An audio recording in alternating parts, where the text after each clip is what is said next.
The ceiling fan in the blue lantern didn't so much circulate the air as it did rearrange the humidity. Arthur sat in his usual corner, his button down shirt already clinging to his shoulder blades.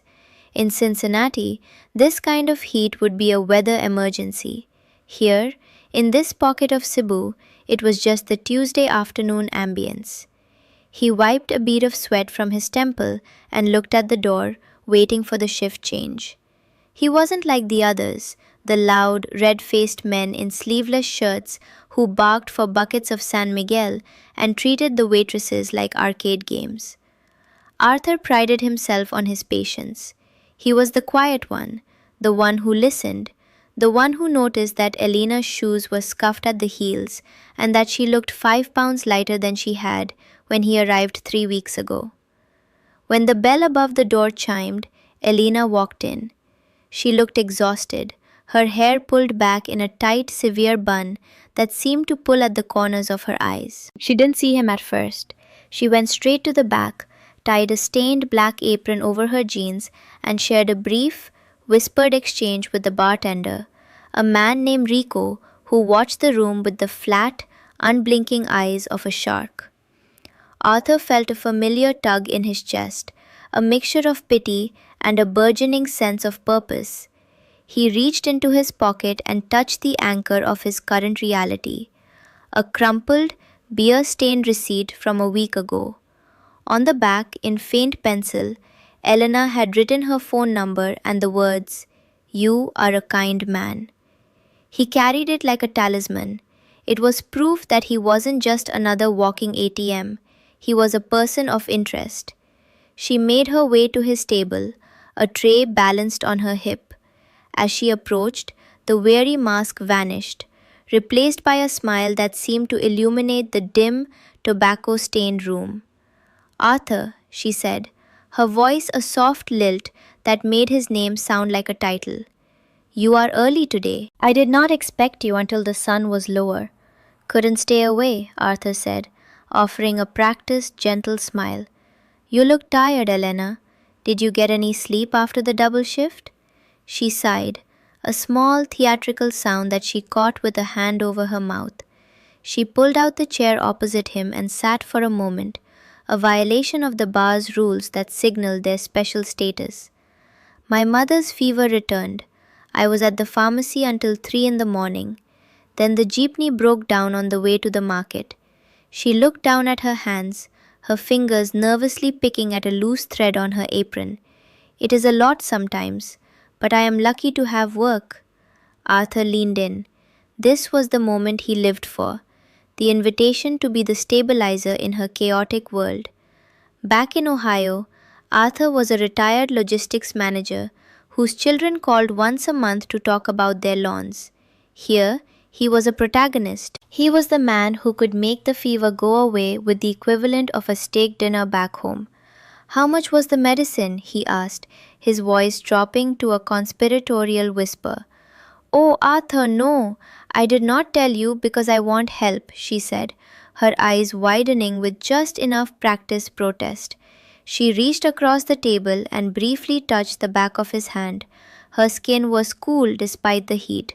"I tell you because you are my friend, the only one who asks how I am, not just where is my beer." Behind the bar, Rico adjusted a glass, the clink of crystal against wood sharp and rhythmic. He didn't look at them, but Arthur felt the weight of the man's presence. There was a subtle tension in the room, a vibration of transactional energy that Arthur chose to interpret as the world trying to keep them apart. "I want to help," Arthur insisted. He pulled his wallet out, the leather soft and expensive against the scarred wooden table. "Consider it a loan, or a gift for being the only friendly face in this city." Elena hesitated, her gaze darting toward the bartender and then back to Arthur. She looked smaller, more fragile. "It was 3,000 pesos, she whispered, "the strong antibiotics." Arthur didn't even do the math. He didn't need to. He slid a few bills across the table, concealing them under the stained receipt he'd pulled from his pocket. She took the money with a deftness that spoke of long practice, disappearing it into her apron in a single fluid motion. "You are my hero, Arthur," she said, her voice thick with what he was certain was emotion. She stood up then, the moment of intimacy broken by the entrance of a group of loud Australian tourists.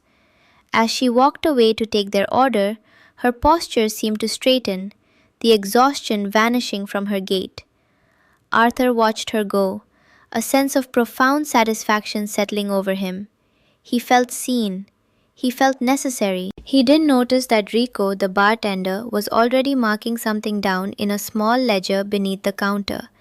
He didn't notice the way Elena's smile stayed exactly the same when she reached the Australian stable. He only felt the ghost of her touch on his hand and the crushing, humid silence of the bar as he waited for her to come back. He was certain this was the start of something real. He was certain he was the one who had finally broken the pattern.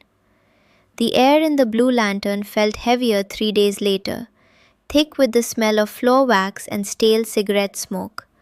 Arthur sat at his corner table, but the hero's glow from his last visit had begun to dim, replaced by a nagging, low-frequency static in his mind. Elena was late. When she finally appeared, she wasn't wearing the weary mask he'd grown to protect. She was wearing a new pair of bright white sneakers and a pair of silver hoop earrings that caught the overhead light. She looked vibrant, almost energized, which should have pleased Arthur. Instead, it felt like a discordant note in a song he thought he'd memorized. "How is your mother, Elena?" Arthur asked as she approached. "Did the antibiotics work?" She paused, her hand hovering over the table. For a fraction of a second, her eyes went blank, a quick mental filing system searching for the right drawer. "Oh, my mother. She is better, Arthur, but the doctor says she needs the second round, the stronger ones." "The doctor?" Arthur frowned. "I thought you said you went straight to the pharmacy because you couldn't afford the consultation." Elena didn't blink. She leaned in, her voice dropping into that familiar, soulful whisper, but her hand didn't reach for his this time. She was scrolling through her phone, her thumb moving with lightning speed. "The pharmacist, he is like a doctor to us, Arthur. You know how it is here. Everything is a struggle." She looked up from her screen, and for the first time, Arthur saw the calculation behind the warmth. It wasn't malice, it was something colder. Utility. She wasn't looking at him, she was looking at the space where his wallet usually sat. "My brother," she said abruptly, changing the subject. "He lost his job at the port. The foreman is a bad man. Now the school fees for my niece are due on Friday." The transition was too fast. The savior complex usually required a build-up, a narrative arc of suffering. This felt like a hurried script revision. Arthur felt a pang of confusion. "Elena, I just gave you 3,000 for the medicine. I'm not a bank." The shift in her face was instantaneous. The soft lilt vanished, replaced by a sharp, brittle edge. "I thought you were my friend, Arthur. You said you were different from the others." "The others? They just want to buy my body. I thought you wanted to save my family."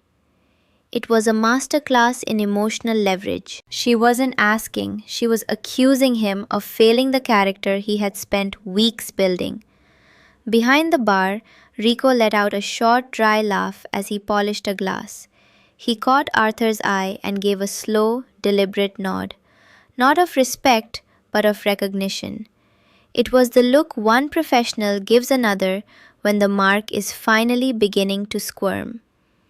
"I have to work," Elena said, her tone suddenly professional and distant.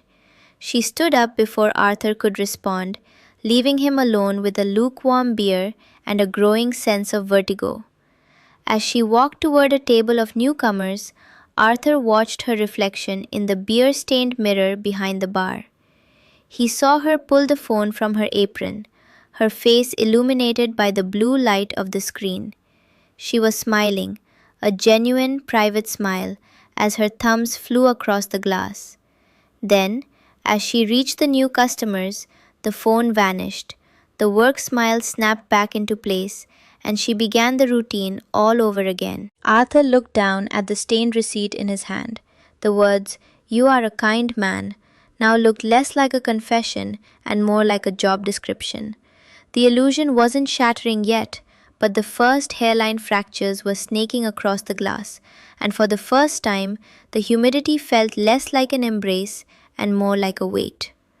The flight back to Cincinnati was scheduled for 7 in the morning, but Arthur found himself at the Blue Lantern one last time, the suitcase already in the trunk of a waiting taxi. He didn't want a goodbye, he wanted a correction. He wanted to see the Elena from the first week, the one who needed him, not the one who had spent the last 48 hours ignoring his messages. The bar was nearly empty. Rico was at the far end, hunched over the ledger Arthur had noticed before. Elena was in the back corner, her silhouette framed by the harsh light of the kitchen door. She was talking to a young man in a delivery uniform. They weren't whispering. They were laughing, a loud rhythmic sound that Arthur had never heard from her. Arthur walked to the bar. Rico didn't look up, his pen moving with mechanical precision. Arthur leaned over, his eyes scanning the open page. It wasn't a guest book, it was a spreadsheet, handwritten in cramped, efficient columns. The names were listed with figures beside them. Arthur from Ohio, medicine 3,000, school 5,000, bonus 2,000.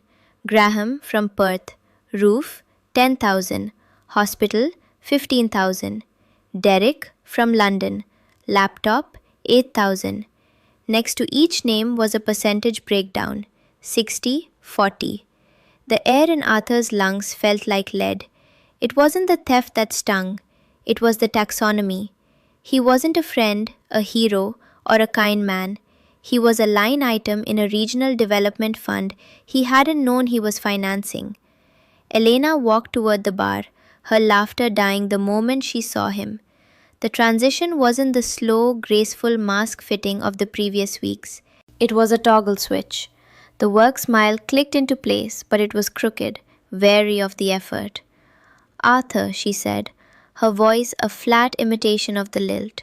"I thought you were gone." "Who is he, Elena?" Arthur asked, gesturing toward the kitchen. He didn't mention the ledger. He didn't have to. She didn't look back. She didn't look at Rico.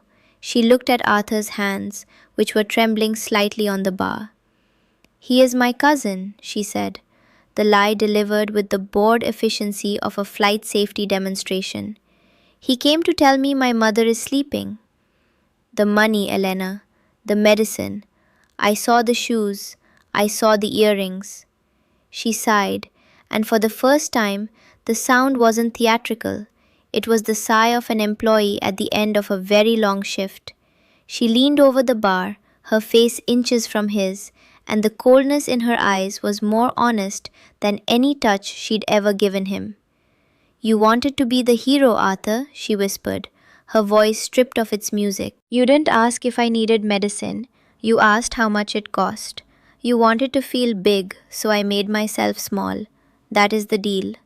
Behind the bar, Rico finally looked up. He didn't look angry, he looked impatient. He tapped the ledger with his pen, a silent reminder of the time. "I'm not a deal," Arthur said, though the words sounded hollow even to him. "I cared about you." "No," Elena said, straightening her stained apron. "You cared about the way I looked at you when you gave me money. You bought a mirror, Arthur. Don't complain about the price now that you've seen what's behind the glass." She turned away to greet a new arrival, a bewildered-looking man in a fresh Hawaiian shirt who was blinking against the dim light. Arthur watched as she adjusted her bun, sighed just loud enough for the newcomer to hear, and walked toward his table with a tray balanced on her hip. "Welcome to the Blue Lantern," he heard her say, her voice regaining its soft, melodic lilt. "You look like a kind man. Would you like a San Miguel?" Arthur walked out into the humid night. The taxi driver was leaning against the car, smoking a cigarette. He didn't ask how the trip was. He didn't ask if Arthur would be back. He just opened the door and waited. As the car pulled away, the taxi hummed toward Mactan Cebu International, the driver's radio playing a tinny ballad about lost love that felt ironically out of place. Arthur stared at the passing neon of 24-hour convenience stores, his reflection in the window looking older and more tired than it had 3 weeks ago. The humidity was finally losing its grip, replaced by the recycled, sterile air of the car's struggling air conditioning. He didn't feel the sting of a robbery, he felt the hollowness of a completed transaction. He had walked into the Blue Lantern looking for a connection, but he had settled for a performance. Like any audience member, he couldn't complain when the house lights came up and the stage was revealed to be empty. He realized that Elena wasn't a villain in his story. She was a service provider in a market fueled by the loneliness of men who mistook proximity for intimacy. Back in Ohio, the silence of his house would be absolute.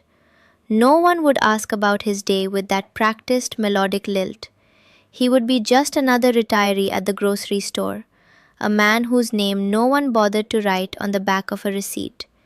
The quiet one would just be the invisible one again. As he stood in the check-in line, surrounded by other men in floral shirts who looked suspiciously like himself, their eyes searching the terminal for one last glance of a life they'd briefly rented, Arthur felt a sharp, cold clarity. The trap wasn't about the money she took. It was about the dignity she allowed him to keep while he was giving it to her. He hadn't been paying for her mother's medicine or her niece's school fees. He had been paying for the 3-week illusion that he was still the protagonist of someone else's life. He checked his passport and found the stained receipt tucked inside. He didn't throw it away. He kept it as the bill for the most expensive thing a man can buy, the feeling of being seen by someone who isn't even looking at him. The most dangerous part of the trap wasn't the bait. It was the hunger that made the hook look like a gift.